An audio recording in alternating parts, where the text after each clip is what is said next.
In this story, we follow a girl named Tree who mysteriously keeps dying but always comes back to life. Our tale begins at a boys' hostel in a medical college. Tree wakes up in a boy's room, her eyes fluttering open. She has no memory of the previous night and doesn't know who the boy is. Feeling confused, she gets up and starts putting on her clothes. The boy introduces himself as Carter and explains that they met at a party the night before. Tree drank too much at the party, which is why she can't remember anything. Her head is pounding, so she asks Carter for something to help with her headache. Carter hands her a pill. As Tree gets ready to leave Carter's room, another boy, Carter's friend, walks in. Embarrassed, Tree asks Carter to keep their encounter a secret. She steps out of the hostel only to have a boy start flirting with her. She brushes him off and continues walking. In the garden, she notices two couples sitting together, but she pays them no mind and keeps moving. On her way, she runs into Tim, a boy she once went on a date with. She didn't like Tim very much, so she quickly moves on, leaving him behind.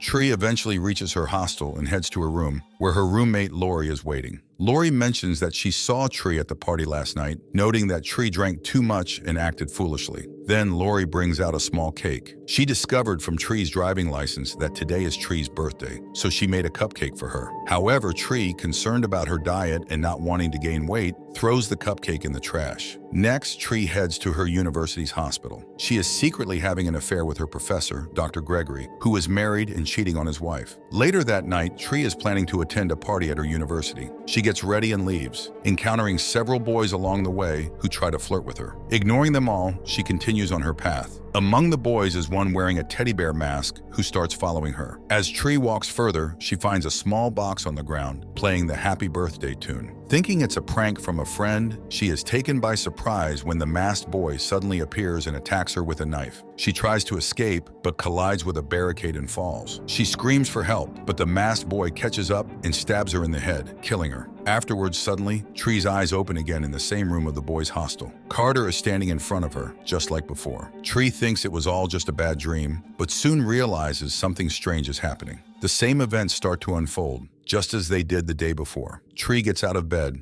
feeling uneasy. She changes her clothes and asks Carter for a headache pill. He gives her the same pill, and once again his friend walks in. Feeling nervous and disoriented, Tree quickly leaves the room. As she steps outside, the same boy flirts with her, just like last time. She ignores him and continues walking. She sees the same couple sitting in the garden, and everything feels like deja vu. On her way, she runs into Tim again. This time, she asks him about the date. Tim tells her it's Monday the 18th, just as it was before. Realizing she is somehow living the same day again, Tree becomes scared. She hurries back to her room, where Lori is waiting with a cupcake in her hand, exactly like before. Tree starts to think she might be hallucinating from drinking too much, so she tries to brush off her fears and leaves the room. Once again, she heads to the university hospital to see Dr. Gregory. That night, Tree heads to the university party once more. On her way, she encounters the same group of boys, including the one wearing a teddy bear mask. He starts chasing her again. Remembering the previous events, Tree knows what's about to happen. When she reaches the bridge and sees the music box lying on the road, she understands that everything is happening exactly as before. Anticipating the masked man's attack, she changes her route and takes a different path.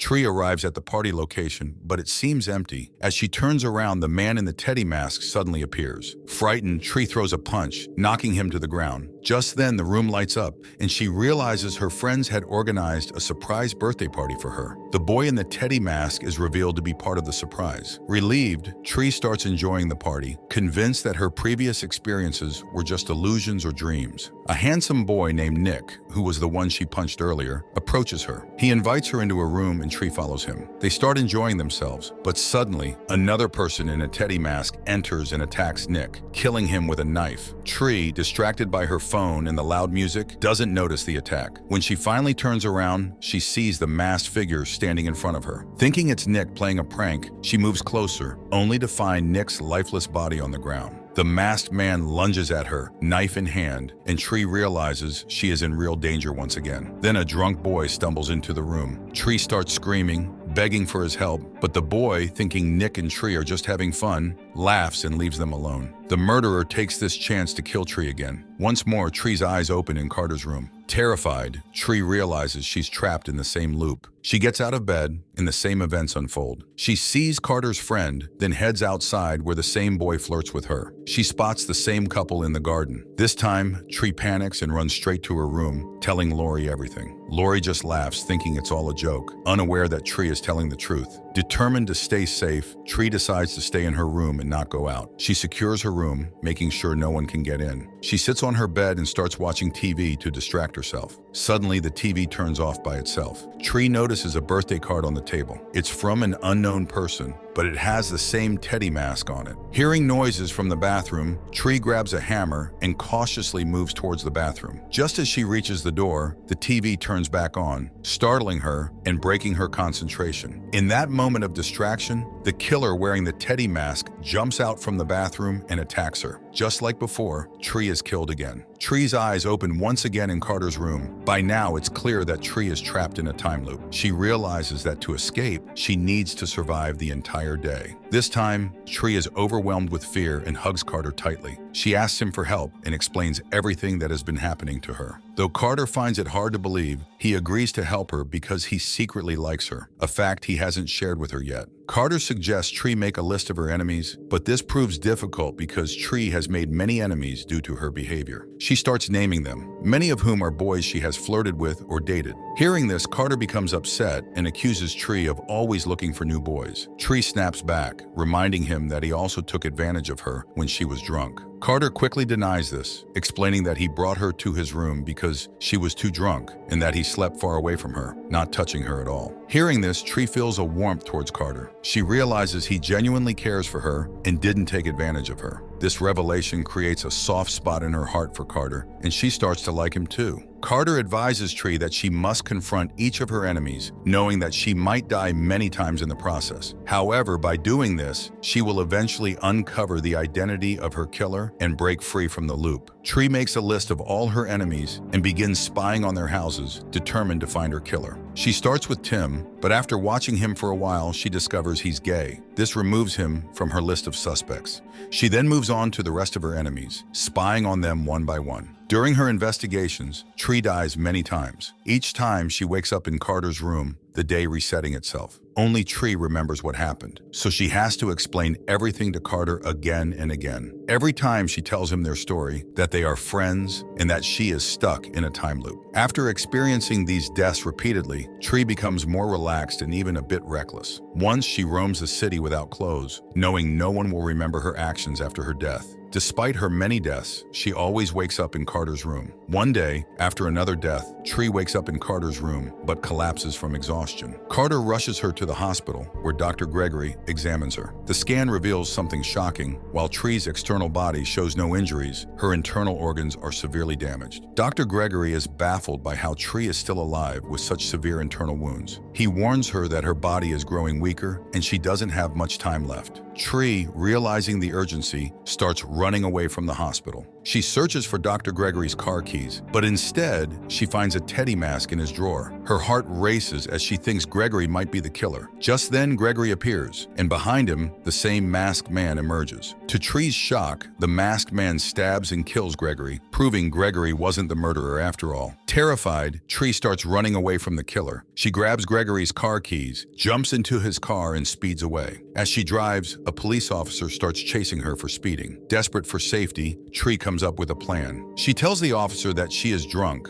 hoping he will arrest her and take her to jail, where the masked killer can't reach her. The officer handcuffs Tree and puts her in his car. Just as Tree starts to feel a bit safer, another car appears and runs over the officer. The killer has caught up with them. He drains the petrol from the police car and sets it on fire, trapping Tree inside. Tree struggles, but it's too late. The car explodes, killing her. Tree wakes up once again in Carter's room, feeling deeply upset. Carter, noticing her distress, follows her as she leaves. To convince him of her bizarre situation, Tree recounts past incidents and predicts the events about to happen, such as the boy flirting with her and the couple sitting in the garden. This finally convinces Carter that Tree is telling the truth. They head to a cafe where they see a news report about a serial killer named John. The report reveals that John has killed 6 young girls and is currently being treated at the university hospital after being shot. Tree realizes that John is her true killer and that he will escape from the hospital tonight to kill her, wearing the teddy mask. Determined to stop him, Tree calls the police and heads to the hospital herself, armed with an axe. When she reaches John's room, she only finds the dead body of a guard, confirming her suspicion that John is the killer. Suddenly, the masked man appears and starts shooting at Tree. She narrowly escapes and runs, eventually getting trapped near the elevator. The killer approaches and removes his mask, revealing himself to be John. Just as John is about to kill Tree, Carter arrives and bravely attacks John. A fierce struggle ensues, but John overpowers Carter and breaks his neck, killing him. Seeing an opportunity, Tree runs away, with John hot on her heels. She grabs an iron rod and attacks him, injuring him and causing him to fall. Tree is about to kill John, but then realizes something important. If she kills John now, the day will not reset and the time loop will end. This means Carter, who died today, will stay dead forever. Determined to save Carter, Tree decides to die by suicide to reset the day. Her eyes open again in Carter's room. This time, Tree is happier because she knows what she needs to do. She has become a better person, shedding her bad attitude and being kind to everyone. Knowing that this is her last chance to make things right, she decides to change her future. Tree goes to Dr. Gregory and breaks up with him, ending all ties. Then she tells Carter that she loves him. With a clear plan in mind, she heads to the hospital fully prepared. She confronts the hospital guard, threatens him, and takes his gun, instructing him to call the police. Tree then goes to John's room and tries to shoot him, but the gun doesn't fire. John reveals that the gun has a safety lock. As he moves to attack her with a knife, Tree fights back. Just as John is about to stab her, the university's electricity goes off. Something Tree knew would happen because she had experienced it many times before. She had timed this precisely, setting her watch to know when the power would go out. Taking advantage of the darkness, Tree removes the safety lock and shoots John, killing him. Finally, John is dead, and Tree breathes a sigh of relief, knowing she has broken free from the time loop and saved Carter. Tree decides to visit Carter that night to celebrate her birthday with the cupcake Lori made. She makes a birthday wish that when she wakes up the next morning, it will be a new day. However, when Tree opens her eyes, it's still the same day. She realizes she died last night, but she doesn't know who killed her. Tree panics and runs back to her hostel, planning to leave town. Lori, seeing Tree upset, brings her the same cupcake. Suddenly, Tree remembers that she ate the cupcake the night before and died shortly after. Suspecting the cupcake, she asks Lori to eat it. Lori refuses, confirming Tree's suspicion. Tree decides to take the cupcake to the police, but Lori attacks her. A fight ensues, and Tree forces the cupcake into Lori's mouth. In the struggle, Tree kicks Lori out of the window, and Lori falls to her death. Tree's friend had been the real murderer all along. As Lori dies, the police arrive. Witnesses tell them that Lori poisoned the cupcake. Relieved, Tree goes to Carter and explains everything. They sit together in a cafe, finally free from the nightmare. At the end of the movie, Tree wakes up once more in Carter's room. Panicking, she fears the day has reset again. But then Carter smiles and reveals he's just joking. Tree laughs, realizing that after dying so many times, the next day has finally begun and the time loop has ended. And with this happy ending, movie comes to an end. Thanks for tuning in, guys.